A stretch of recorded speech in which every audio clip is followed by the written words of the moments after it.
Bueno, ahora vamos a ver un tema importante, ¿no? Hoy estaba trabajando y realmente sentí, ¿no? Esa voz del Espíritu Santo cuando se habla. Yo no sabía qué predicar hoy, iba a seguir con lo que teníamos de Romanos, pero sentí una voz que me dijo, sanando nuestros propios errores. Y bueno, me puse a buscar sobre el tema, me puse a orar. Tengo la suerte que en el trabajo que estoy, a veces a la mañana no se trabaja mucho y bueno, pude preparar todo esto. Y lo vamos a hacer en dos etapas. Y en la última etapa vamos a ver qué va a ser mañana. Yo conseguí un trabajito sobre la culpa.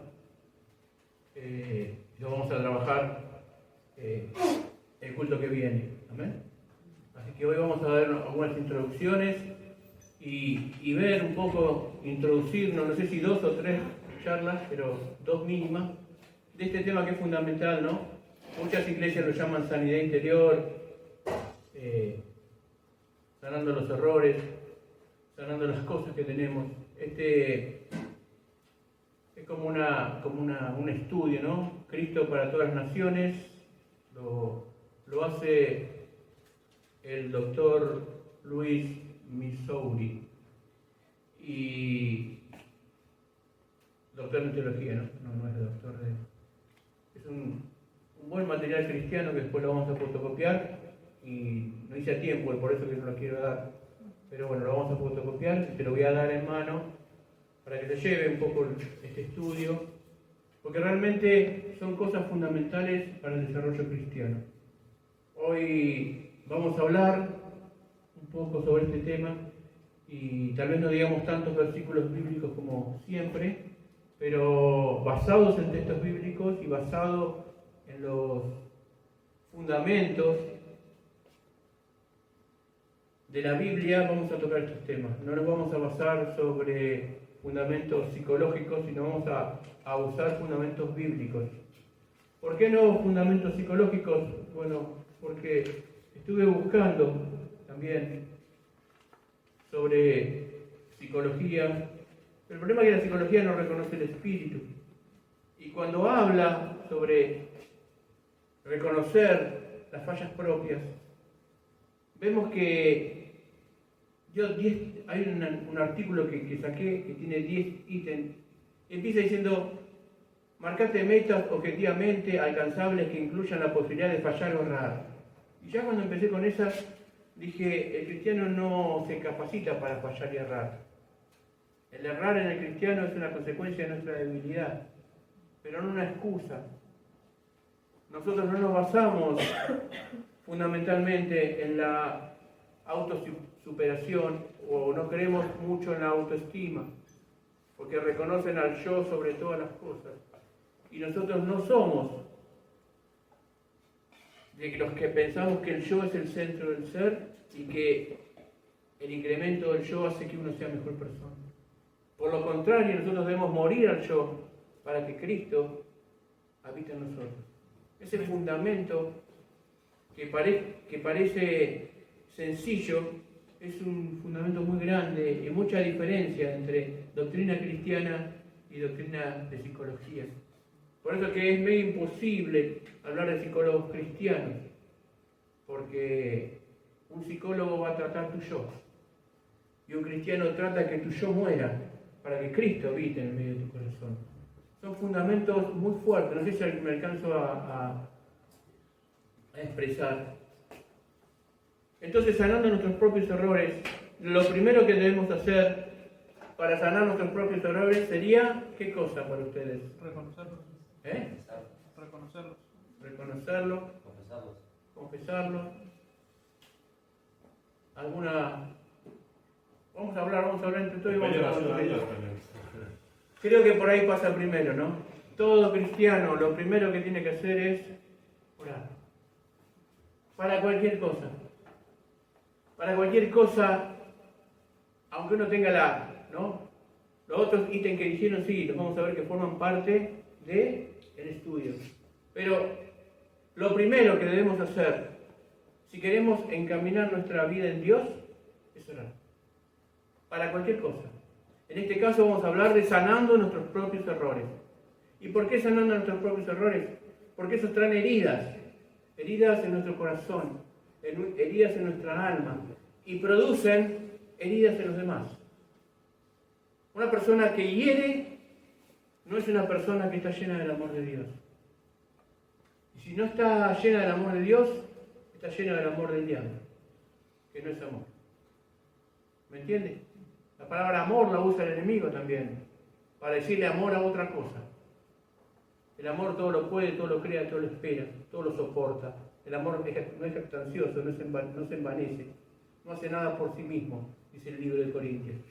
En cambio, el amor de este mundo es al revés. Estaba ya basado en el yo, y nosotros nos basamos en el él. Hay una gran diferencia.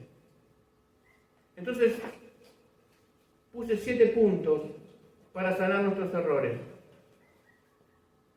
Se los enumero. Primero, reconocer cuál fue el error es fundamental para empezar a caminar.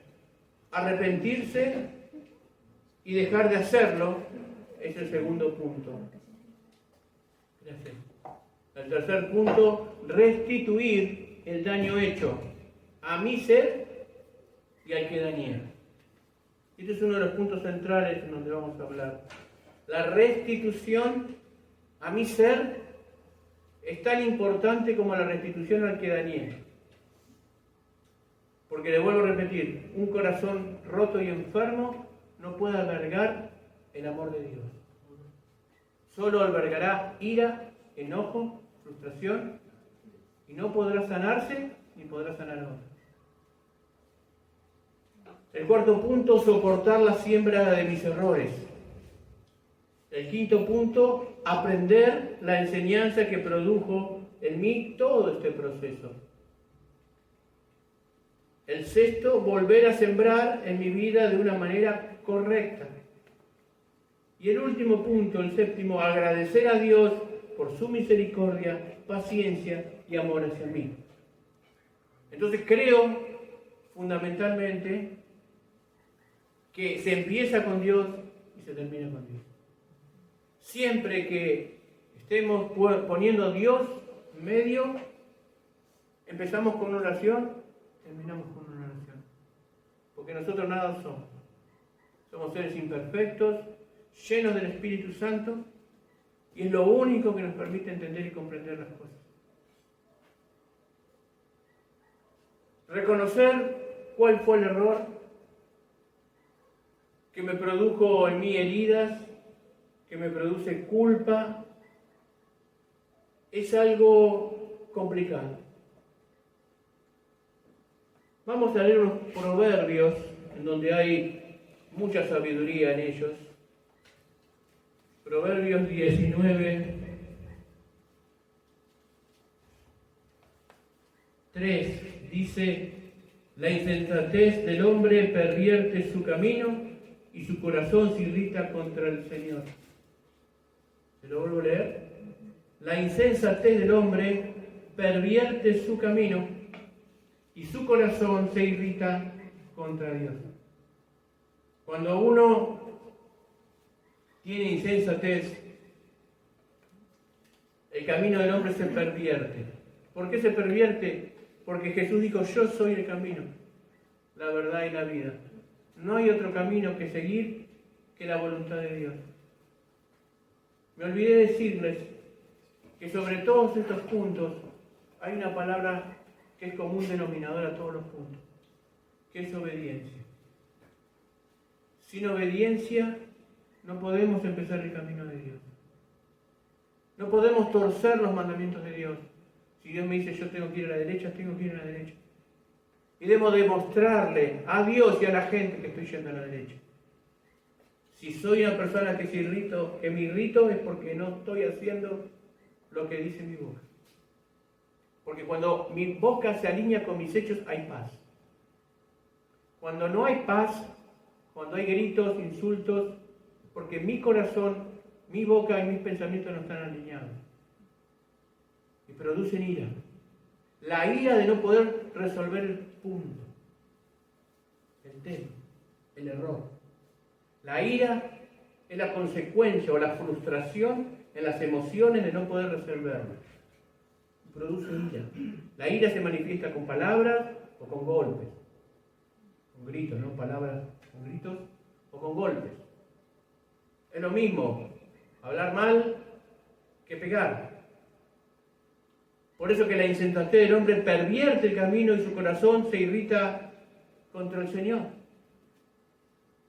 Porque es Dios lo que te irrita en realidad. ¿Por qué? Porque no cumplís los mandamientos. Porque hay un chip en nosotros que nos hace sentir bien cuando nos alineamos con Dios. Pero nos da frustración, desazón cuando lo vulneramos.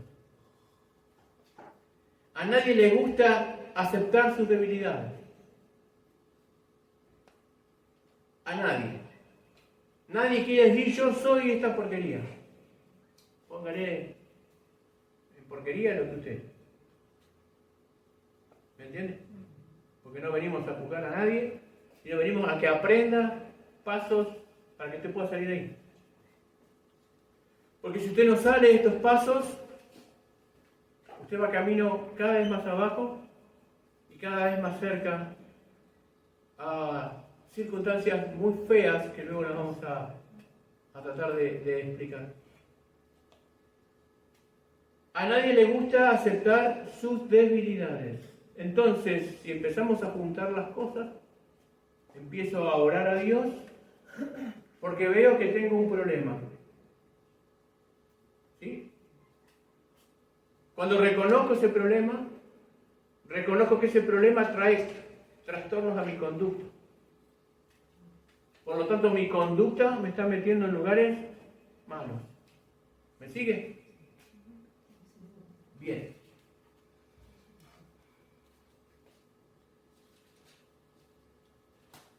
Reconocer y aceptar mis debilidades es reconocer en este punto que yo no puedo solo.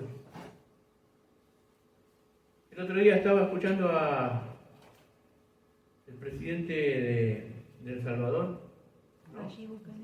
Bukele, que decía, les voy a decir la definición de locura, creo que se lo dije el otro día. Locura, para Bukele, es hacer siempre lo mismo y esperar tener resultados distintos. Lo dijo en una excelente conferencia que dio ante magistrados, ante presidentes, cuando estaba mostrando el proyecto de la unificación de América Central. Porque nosotros queremos hacer siempre lo mismo y tener resultados distintos. Si vos haces una torta y se te quema, y volvés a hacer la torta de la misma manera y pones el horno a la misma temperatura, se va a volver a quemar, y se va a volver a quemar tantas veces repita el mismo proceso. Locura entonces es querer que la torta salga bien si ya me salió 20 veces mal. ¿Entienden? Es necesario que entendamos que tenemos que cambiar.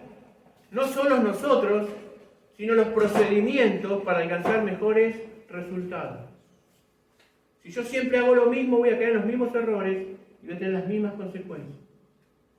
Esto que parece algo tonto es muy fundamental para poder cambiar. Si bien el Espíritu Santo nos cambia y Él nos da la fuerza, porque Él pone el querer como el hacer, sus pensamientos no son nuestros pensamientos y sus caminos no son nuestros caminos, sí es cierto que yo tengo que poner mi voluntad en la obediencia. Vamos a ver que en todos los puntos aparece la obediencia. La obediencia a su palabra es lo que me da la victoria. El Espíritu Santo es el artífice de la obra maestra. Dios es quien hizo la masa, pero es mi voluntad la que permite a ese moldeador hacer de mí una nueva vasija. Pero esa voluntad se transforma en obediencia. Mi voluntad no es que yo hago lo que yo quiero, porque si no estaríamos hablando de psicología, y es ahí donde se mezclan este punto las iglesias y se hace mucho barullo. No es que yo quiero cambiar, yo entiendo que estoy mal, no puedo cambiar, pero soy obediente a la palabra. Y es la obediencia lo único que yo puedo poner. Dios no me puede obligar a obedecer la palabra. Es lo único que no me puede obligar, es a obedecerle. Así como un hijo le falta el respeto al padre, y el padre no lo puede obligar a que lo respete, si no nace el respeto del hijo. Y es en el respeto del hijo, en la obediencia al padre, donde viene la bendición. Para él y para el padre. ¿Me entienden? Es la obediencia, la llave maestra para que te crean. Una persona insolente es imposible que le creas.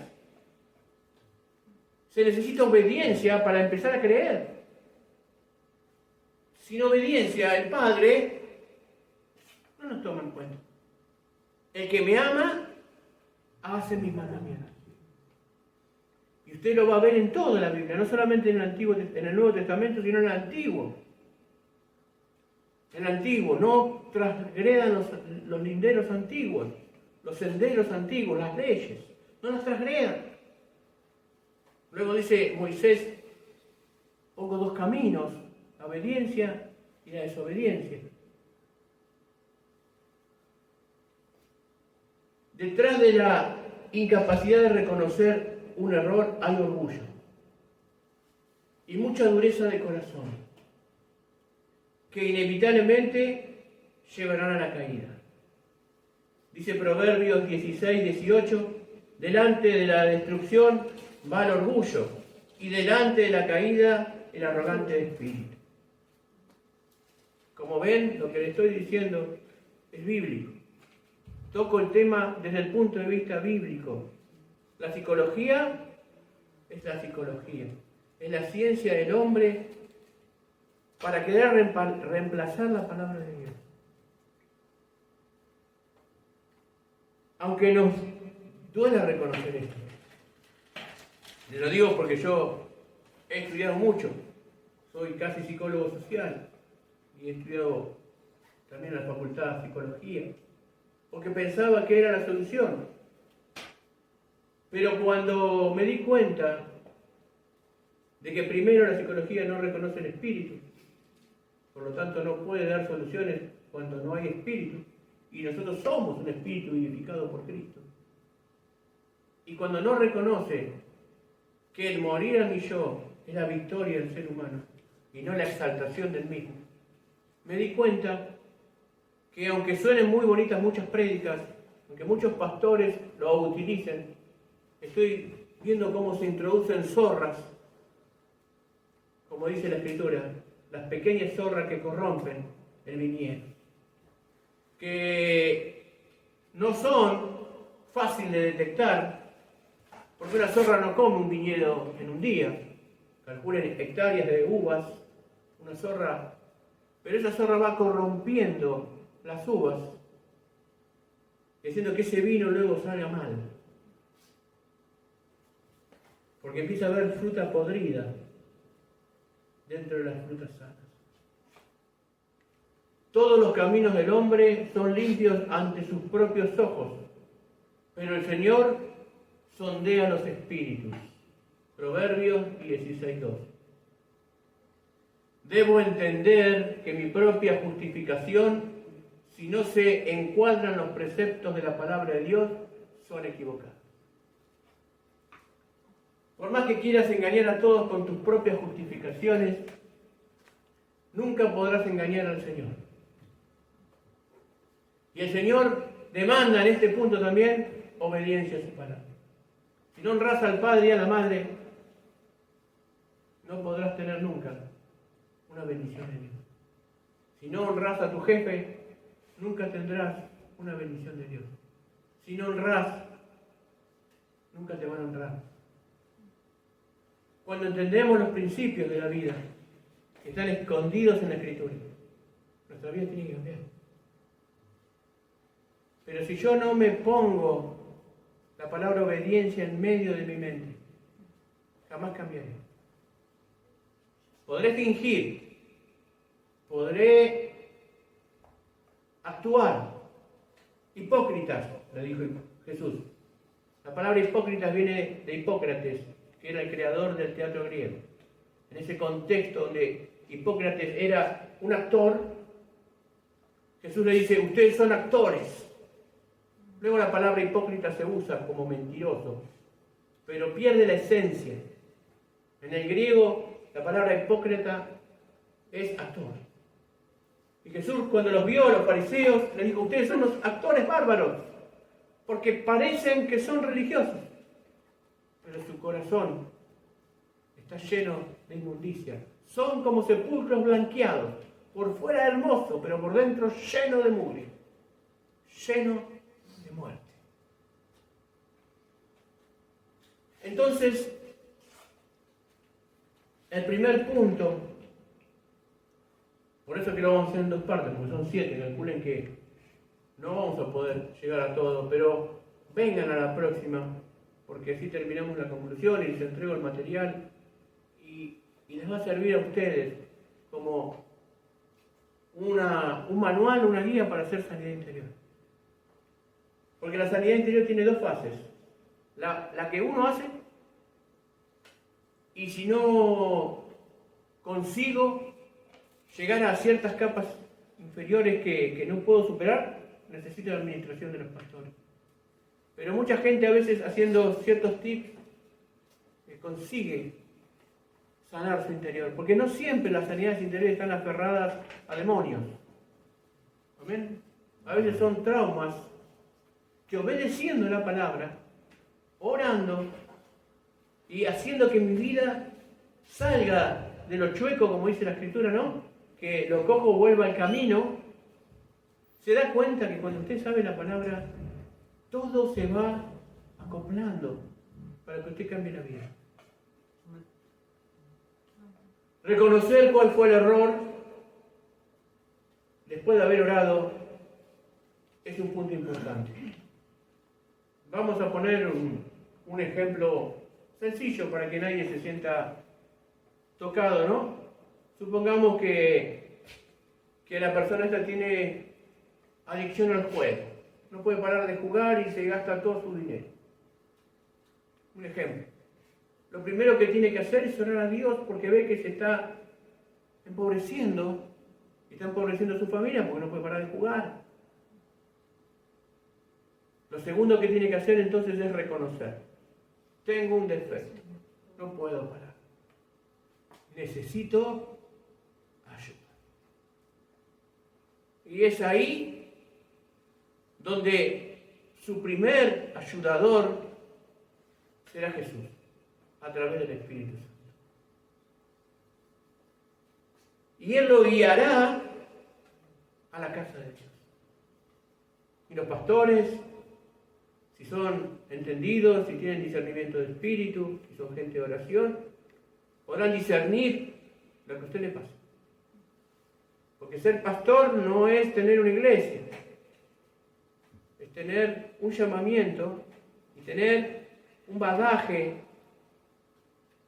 de armas espirituales para resolver los problemas. No alcanza con un título, no alcanza con ser maestro o doctor en teología, no alcanza. No es por humana sabiduría, es por el poder de Dios, dijo Pablo.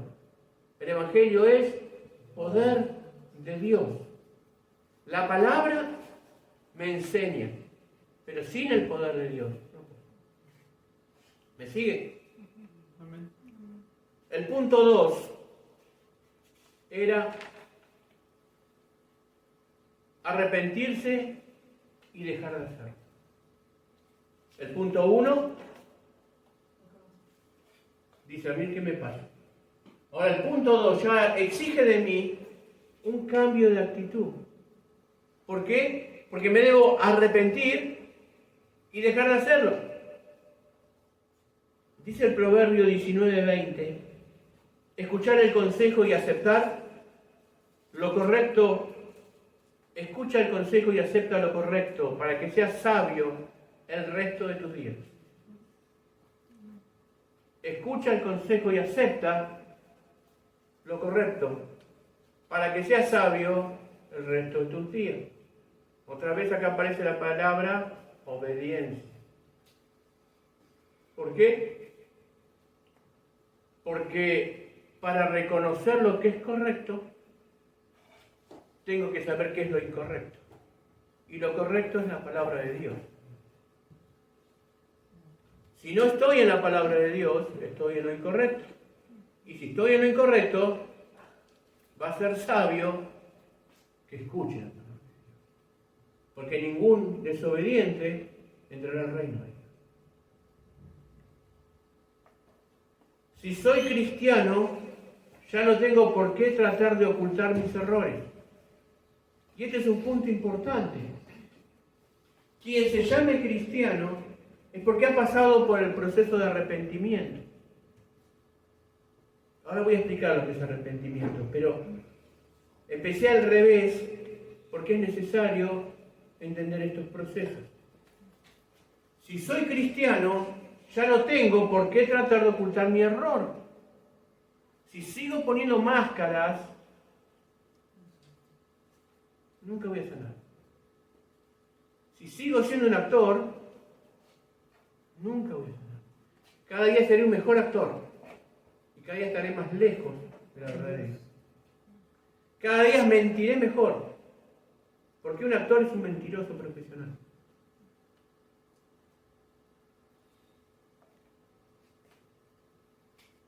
Es alguien que me hace creer que está emocionado. Es alguien que me hace creer que llora. Es alguien que me hace llegar a las lágrimas escuchando su relato, porque es un excelente mentiroso. Eso es un actor. Obviamente, una cosa es la ficción y otra cosa es la vida real. Una cosa es ser un excelente actor en la ficción, que ya es un talento, y otra cosa es ser un actor en la vida real para manipular a las personas. Cuando Jesús le decía actores, no estaba contra los actores. Estaba contra los que decían que eran una cosa que no eran. ¿Me sigue? El actor no engaña a nadie, porque cuando uno va a una película ya sabe que es una mentira, que es un cuento para que yo me divierta. Pero la vida no es un cuento. La vida, cuando el corazón se defrauda, puede llegar a cosas muy feas. Y es ahí donde entra Cristo con todas estas enseñanzas para que nosotros cambiemos y transformemos nuestro corazón. Entonces, si soy cristiano, no tengo por qué tratar de ocultar el error, porque finalmente ya todos fueron expuestos por mi Señor y Salvador. Gracias a Dios ya no hay nada que ocultar ni nada que temer. Pero mientras sigas mintiendo, te seguirás alejando de Dios. Cuando entiendas que el diablo se esconde en la mentira, y donde hay mentira, hay demonios, podrás cambiar tu vida. ¿Qué es lo primero que susurra el diablo al oído? No lo cuentes. No le digas. Porque donde no se entera la persona no sufre el corazón. Y nosotros creemos que eso es verdad. Con que te dijo Dios que no comieras. Es mentira. Comé que ahí está la vida. Sabe Dios que cuando comas serás como Él. Sabemos que no es así. Y hoy sufrimos la consecuencia de lo que Adán hizo. Porque morimos. Pero gloria a Dios que envió a Cristo Jesús, que venció la muerte y que nos restituyó a la vida eterna. Amén. Pero debo exponer todo. Cuando estoy en el proceso de cambio, es muy difícil decir, caí. Porque quiero que todos tengan una imagen de que yo soy fuerte. Pero no se da cuenta la persona que está en proceso, que es ahí, en la verdad, donde está la fortaleza y no la mentira. Si querés sanar tu corazón, tenés que descartar la mentira. Porque hay un mandamiento que dice, no mentirás. Y creo que es el mandamiento que nadie cumple. Yo no peco, pastor, ¿no mentí? ¿Estás seguro que no mentí? ¿Vieron cómo hablamos de más? ¿Quién puede estar 24 horas sin mentir? No te digo 24 horas, te estoy mintiendo, ¿eh?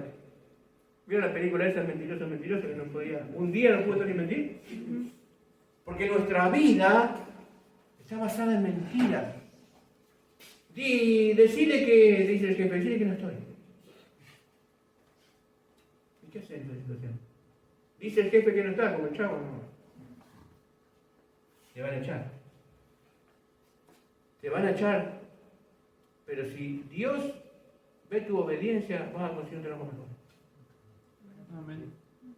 Amén. Amén. Robarte unas piezas y total tiene un montón. No son mías las piezas, ¿por qué? No se va a enterar. Decir una mentira piadosa que se rompieron, total. Tiene 50.000 rulemanes. Uno no, llévatelo, que el primer rulemán para tu coche. El diablo está ahí. Vestido de obrero, de hermano, de compañero. Mentire. Porque sabe que cuando transgredís el mandamiento, se te cierra el cielo. Que cuando transgredís el mandamiento, Dios se aparta. Porque es santo, 3 veces santo. Y no puede estar en el pecado. Es imposible habitar en el pecado y estar con Dios. Yo lo he dicho muchas veces en este lugar. Y se han ido muchísimo diciendo que yo soy un mentiroso acá. Me han dicho que se puede ministrar en pecado. Es una mentira. Apártese del pecado todo aquel que invoca el nombre del Señor.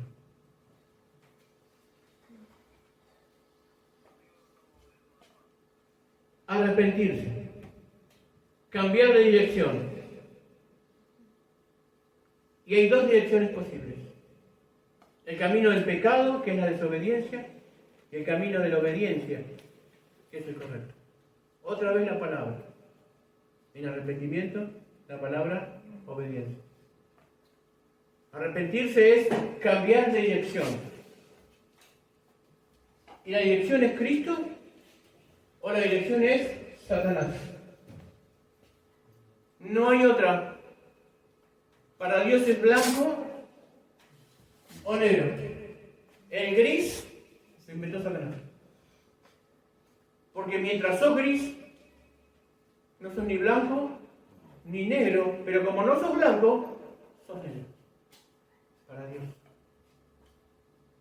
Dios te dice, no mientas, no robes, no hables mal de las personas, no des falso testimonio, honra a tu padre y a tu madre, guarda mi día y reconocerme como Dios sobre todas las cosas.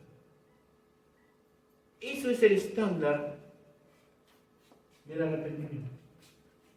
Mientras yo no tenga ese estándar, pero ¿me entienden lo que dice con la palabra estándar? O sea, el modelo. Mientras yo no tenga ese modelo, yo no voy a poder caminar en el modelo de Dios. No existe eso como la voluntad permisiva. Es una enseñanza que hizo mucho daño a la gente. Porque la voluntad permisiva es el gris. Se ha enseñado muchos años en la iglesia. Pero yo estoy, ¿es la voluntad perfecta o la voluntad permisiva? Que va paralelo. Paralelo es eso, entenderlo. La voluntad permisiva era la voluntad que decían, no es la voluntad perfecta, pero porque por mi debilidad yo fallo. Entonces, no estoy en la voluntad perfecta.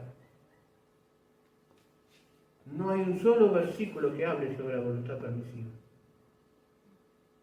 habla de la voluntad perfecta y que yo soy perfecto porque tengo el Espíritu de Dios. Y que la imperfección mía está cubierta por el sacrificio de Cristo en la cruz. Porque ninguna prueba será dada a mí mayor que yo no la pueda resistir.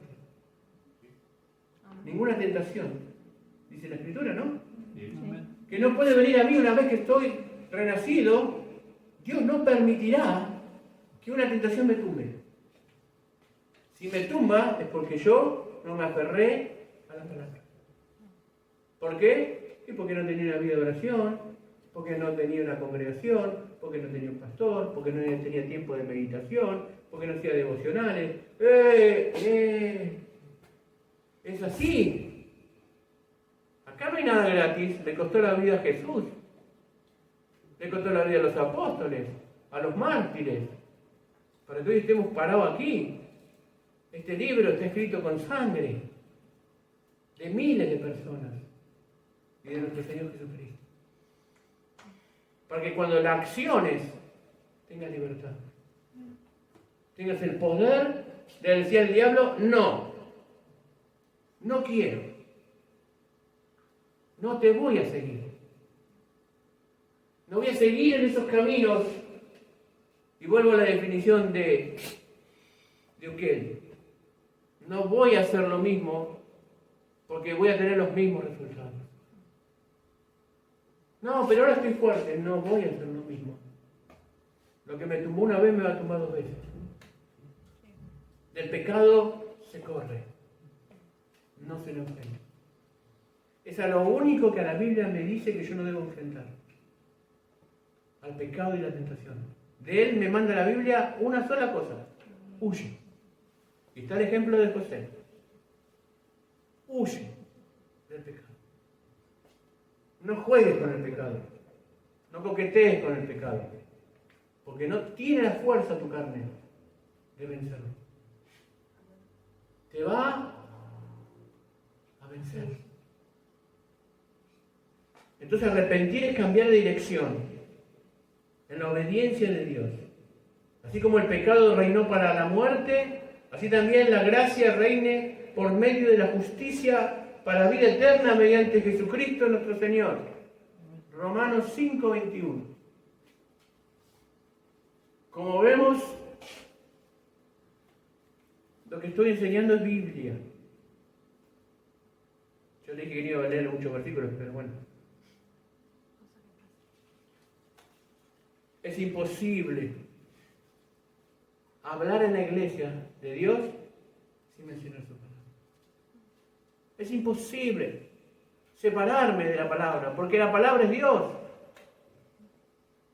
Otra vuelta dije, sí, casi, pastores, ¿qué estás diciendo?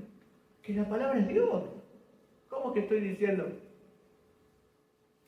Toda palabra es útil para corregir.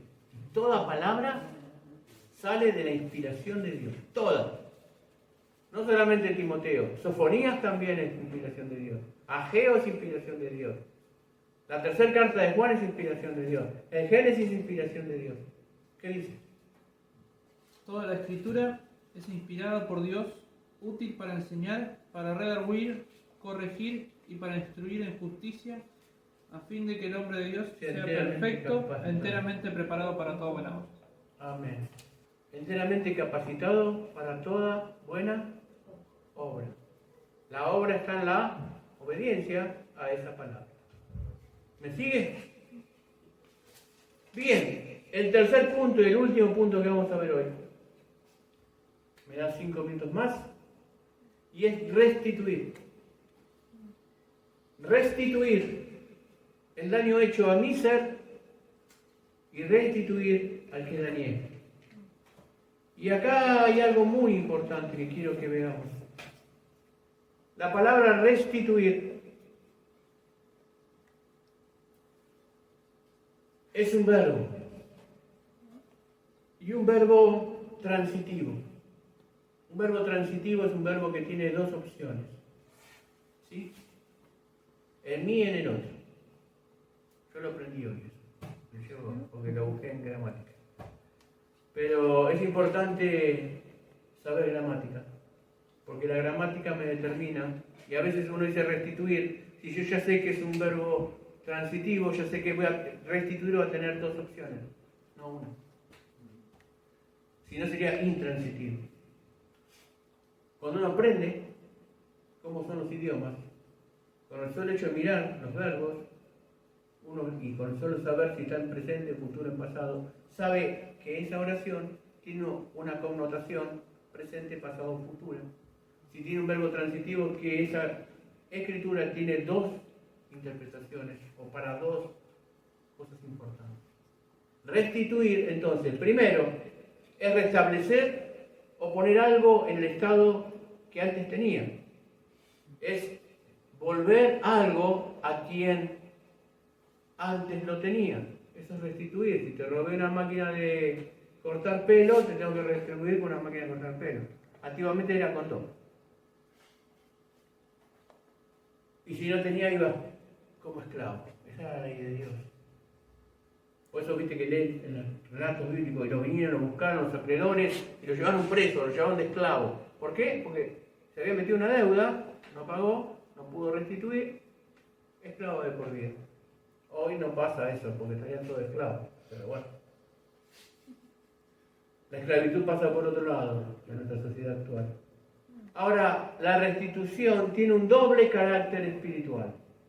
En la definición semántica es esta que yo te dije, que tiene un solo carácter, la restitución de algo. Ahora, en el carácter espiritual, ahí sí la palabra y el verbo se hace con dos formas distintas de interpretación. Yo restituyo uno hacia adentro y otro hacia afuera. Para que haya restitución, es necesario que haya una restitución interna para que yo pueda restituir externamente. ¿Qué quiere decir esto? El Señor prometió derramar su espíritu sobre toda carne. Eso lo leemos en Joel. Y derramaré sobre toda carne, ¿no? Que es la palabra que habla Pedro cuando cae el Espíritu Santo en Pentecostés. Pero mientras no confrontemos nuestra realidad con una palabra de fe, las cosas no cambian. Si me acompaña al Salmo 51, ten piedad de mí, oh Dios, conforme a tu misericordia, conforme a la multitud de tus piedades, borra mis transgresiones, lávame más y más de mi maldad, purifícame de mi pecado, porque yo reconozco mis transgresiones. El segundo punto, Dios reconoció, se había equivocado. Y mi pecado está siempre delante de mí, la culpa. Contra ti solo he pecado, reconozco que Dios está sobre todas las cosas. Y he hecho lo malo delante de tus ojos, para que sea reconocido justo en tu sentencia y tenido por puro en tus juicios. He aquí en maldad fui formado y en pecado me concibió mi madre. He aquí tú deseas la verdad en lo íntimo. Por tanto, en lo secreto, hazme conocer sabiduría, la confesión del alma delante de Dios.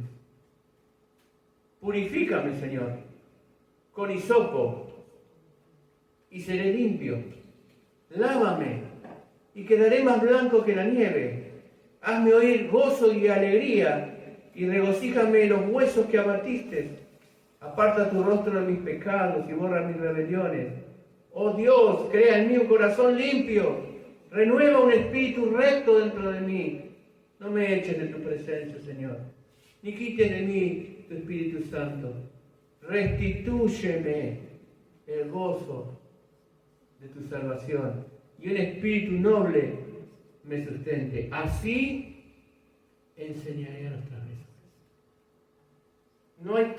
No hay restitución hacia el que lastimé si yo no soy restituido en mi corazón. Y este era el punto central de cómo empezar a sacar la culpa. Como vemos acá, David había pecado, ¿no? Este salmo lo hace después que viene el profeta y le hace ver que había pecado, que había adulterado, que había asesinado, que había mentido, que había planeado todo, ¿no?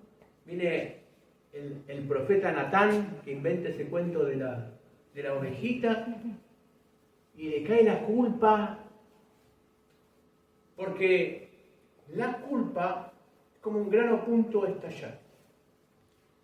Y solo lo que lo puede hacer estallar es la palabra de Dios. Él tenía muy escondido su grano a punto de estallar. Pero vino el profeta y lo tocó y estalló. Y sale toda la pus, toda la porquería, todo lo que el diablo hacía que creciera. Fíjate que dice a tal grado que dice que sale sus huesos. Se estaba secando. La restitución tiene un doble carácter espiritual, uno hacia adentro y uno hacia afuera. El primero es hacia adentro, la restitución interna. Debo decirle a Dios, restitúyeme, Señor, a tu gloria. Restitúyeme, sácame del pecado. ¿Y quién pagó esa restitución por ti? Cristo en la cruz. La restitución ya está hecha. Cristo en la cruz es la propiciación por mis pecados. En otra palabra, la restitución. Dios recibe la paga que tenía que pagar en Cristo. Por eso, que sin palabra de fe no puede cambiar nada. Ahora bien, si yo reconozco por fe que he sido restituido, debo creerlo que fui restituido.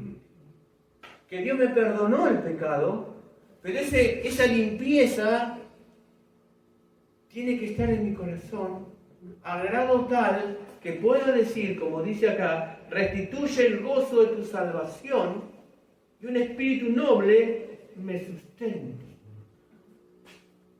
Que haya paz, alegría y gozo en mi corazón y que el Espíritu Santo esté ahí.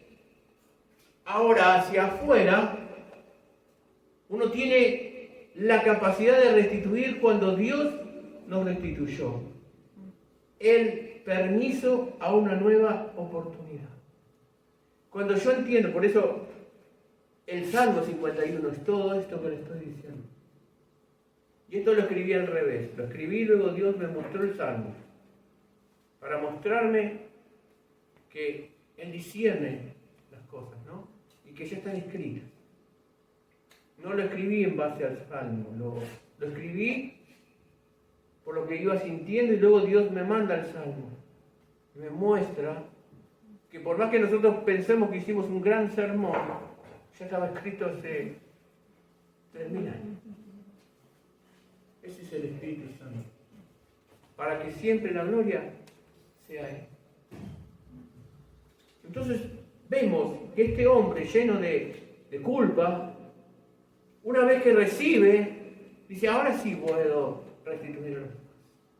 Ahora sí anunciaré tu palabra. Porque anunciar tu palabra es esto que estoy haciendo ahora. Que pueda salir otro de donde él estaba. Entonces, restituir es el permiso a una nueva oportunidad. El efecto de su misericordia infinita genera en nuestro ser la necesidad de hacer lo mismo por mi prójimo. Por cuanto yo fui restituido por Dios, como el hijo pródigo que vino, dijo, Padre, no soy digno, pero el padre dijo, sí sos digno, porque sos hijo. Sí sos digno. Te restituyo. Y le puso el vestido, el anillo, lo restituyó y el banquete. Nosotros vamos igual al Padre. Padre, no soy digno. Y el Padre dice, sí sos digno, por cuanto la restitución yo te pago. Quito la culpa de tu corazón, sano tu vida, te vuelvo a posicionar para que hagas lo mismo con tu prójimo. Porque amar los dos mandamientos fundamentales es amarás a tu prójimo como a ti mismo y amarás a Dios sobre todas las cosas. O amarás a Dios sobre todas las cosas y amarás a tu prójimo. Es la restitución del alma y la práctica hacia el otro. Eso es la vida en Dios. Aquel que en algún momento lastimé con mi egoísmo. Porque cuando uno lastima es egoísta. Y ego quiere decir el yo, ismo uno, ¿no? Egoísmo en uno mismo, o algo parecido. Pero quiere decir eso. Una persona egoísta es una persona que se centra en su yo. Por eso que aumentar la autoestima es aumentar el egoísmo, según las definiciones bíblicas. ¿Por qué? Porque cuando yo tengo una autoestima muy grande, siempre tengo un ego muy grande. Y ese ego se vuelve egoísmo. Porque yo quiero, porque yo siento, porque me hace bien a mí, porque, pero esto me da autoestima. Y se va a jugar y se olvida de lo demás. Son los conceptos difíciles de volver a reeditar en nuestra mente. ¿Cómo nos libramos de la culpa? La Escritura dice, si confesamos nuestros pecados, Dios nos perdona y nos limpia de todo pecado. 1 Juan 1:9. El sentimiento de culpa es una carga pesada de llevar. Agobia nuestra alma. Nos succiona la vida de Dios. Y eso es importante. La culpa te succiona. Como una garrapata succiona la sangre, así la culpa te va succionando la vida en Dios. Hasta dejarte seco. Hasta matar. ¿Por qué? Porque está enquistada en el mismo infierno. La culpa, aunque te parezca mentira, es un pensamiento en tu interior de que Dios no es lo suficientemente Dios para solucionar tu problema. Que no tiene el poder para sanarte, restablecerte y volverte a mandar. La culpa tiene un montón de aspectos, que eso lo vamos a ver en la clase que viene. Pero uno de los factores importantes de la culpa es: yo no hice lo que debí. Yo no le invertí el tiempo porque fui egoísta con mi propia vida. Y trabajan esas cosas. Esos demonios trabajan en eso. Esos demonios trabajan, como la mayoría de los demonios, en la carencia de la confesión. Las personas jugadoras vencen el juego cuando dicen soy jugador. Las personas alcohólicas vencen el alcohol cuando dicen soy alcohólico. Los drogadictos cuando dicen soy drogadicto. Los que miran pornografía cuando dicen mira pornografía. Cuando uno lo puede pararse y decirle soy esto. Los demonios quedan desarraigados. Y solo falta una administración para expulsarlos. Esa expulsación, expulsar los demonios, a veces se hace antes y la persona cae 7 veces peor, porque no hubo arrepentimiento en el corazón. Ahora se está entendiendo, después de mucho tiempo, porque realmente Dios va enseñando cíclicamente las cosas, que hay que asegurarse antes de liberar que una persona esté arrepentida. Salvo en casos de posesiones extremas, ¿no? Como vemos en el endemoniado de Gadareno, que había perdido ya toda la capacidad de poder aceptar, y ahí hay intervención de milagro, más que de liberación. Toda persona debe arrepentirse primero, aceptar. Porque si uno es un llamado de Dios, Dios obra en el poder del arrepentimiento. ¿Para qué? Para que una vez arrepentido el corazón y aceptado a Cristo como su Señor y Salvador, cuando ese demonio sea expulsado, automáticamente vendrá la llenura del Espíritu Santo.